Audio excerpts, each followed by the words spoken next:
Hello and thanks for joining us on Africa 24 for this exclusive interview session on the occasion of the 35th African Union Summit. Today we'll be receiving on set Ms. Vera Songwe, Executive Secretary General of the Economic Commission for Africa. Thank you for joining us, Ms. Vera Songwe. It's nice to be with you. Thanks for having me. So what assessments can you make of Africa's economic growth level in the context of COVID-19? Unfortunately, we must say that today African economies are stretched. We are growing at less than 4%, about 3.5%, the latest estimates.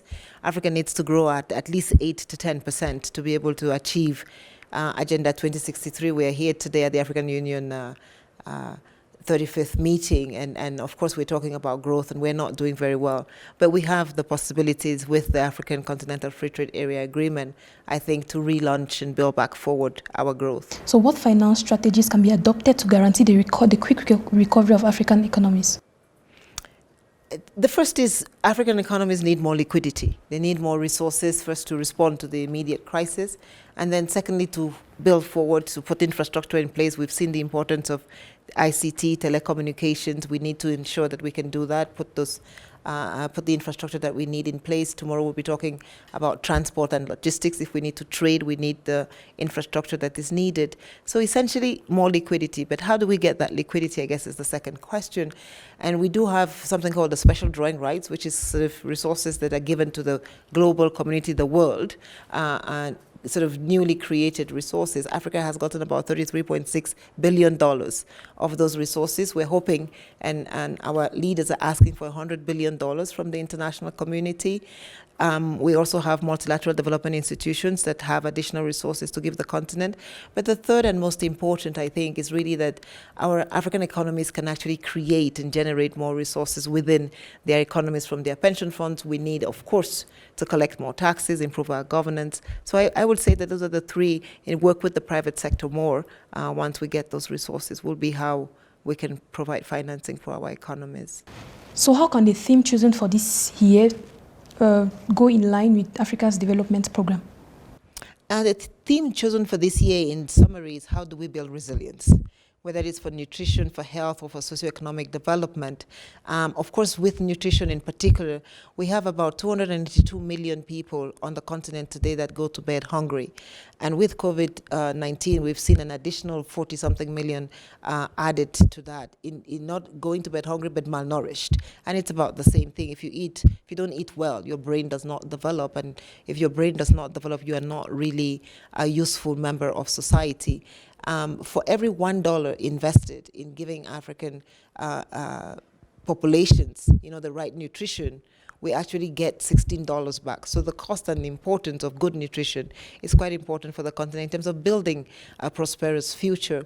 And so that's one way in which we can do it. The second way in which we should need to do that is by using insurance systems, beginning with agricultural insurance. Many, many African countries do not yet have full agricultural insurance facilities for their farmers. And so that is for Africa the first sort of SME segment of our population. The first businesses are in agriculture. 70% of our rural women work in the agricultural area. We do need some kind of insurance system, particularly when you think that a lot of Africa's agriculture today is hurt by climate change. So I think we can do that. The second is building resilience for our overall economies. How do we do that? Of course, it's better public expenditure management, better governance, better transparency in how we manage our resources, because if we have more transparency in deciding how we spend our resources, we actually do more or better with less. And so one has to improve on that. Reduce our debt levels, improve again our taxes. So what measures can be adopted to guide Africa on the path of sustainable development, and which sectors can be addressed first?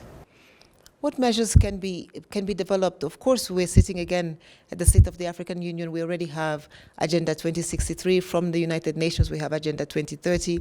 We have a list of things, 17 SDG goals that need to be achieved. So I think we know what the policy direction is. We know what the targets are. I think what we now need to do is implementation. We need to get to, what is it, what are the strategies for implementation, and how can we do that? What do we need to do first? I think, varying people will have varying ideas about it, but even, feeding a child, sending a child to school, building human capacity, all of these need energy. So, and today we still have, 600 Africans without energy.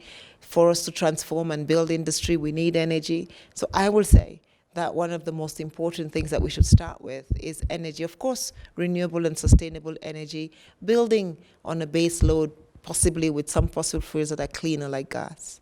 So what is your take on public-private partnership contribution in achieving Africa's development goal?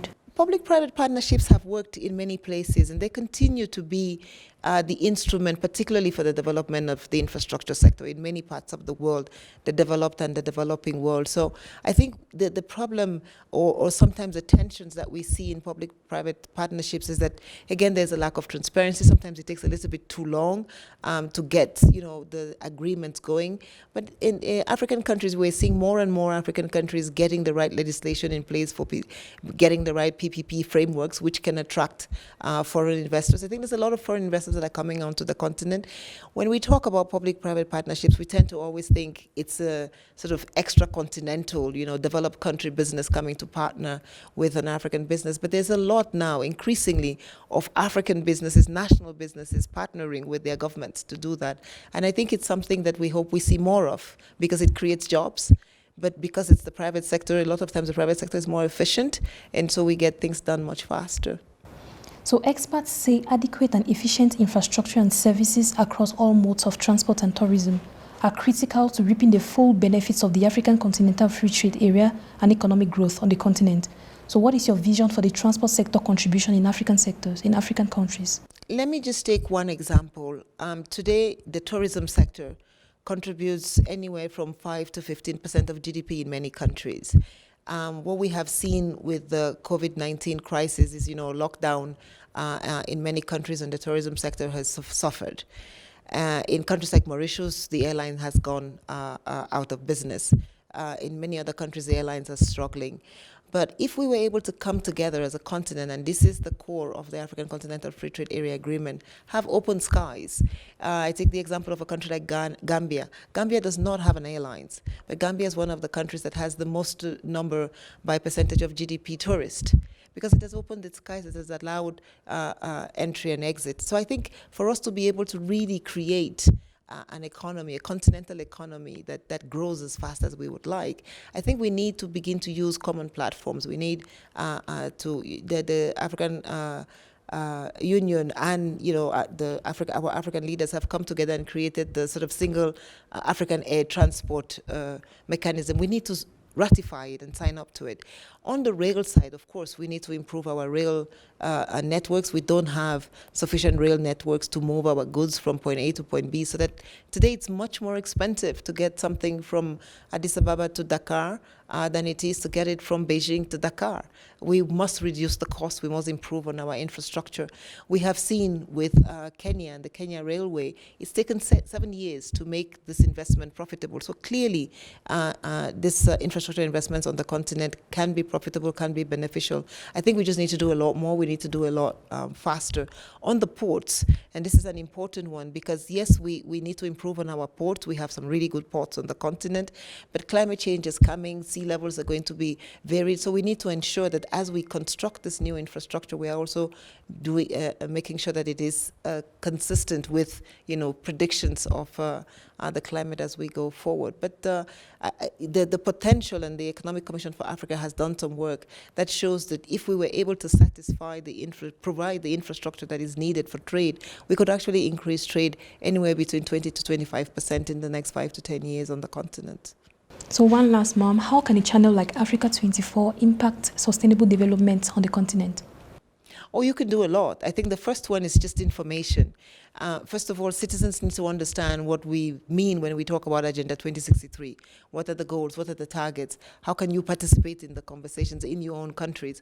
The Economic Commission for Africa has just launched what we are calling the Young Economists Network, where we are working with universities, economics faculties across the continent to bring them into this debate, to help them model their own economies, model climate change and what the impact of climate change will be in their economy. So if there's any universities economists out there that are listening to us, any economists in universities out in Africa listening to me today and want to join the Young Economists Network, go to eca.org and you will be able to join this network. Today we have about 26 African universities as part of the network and about 700 young economists that have joined the network. And we hope that with the discussions, maybe you bring them on your channel and ask them about their countries, and hope with that kind of information, we can actually then open the debate on what does development for Africa look like, what does good governance for Africa look like, and how can we bring these things together to get a prosperous Africa. Thank you so much, ma'am, for honoring our invite. Thank you. Thank you for having me.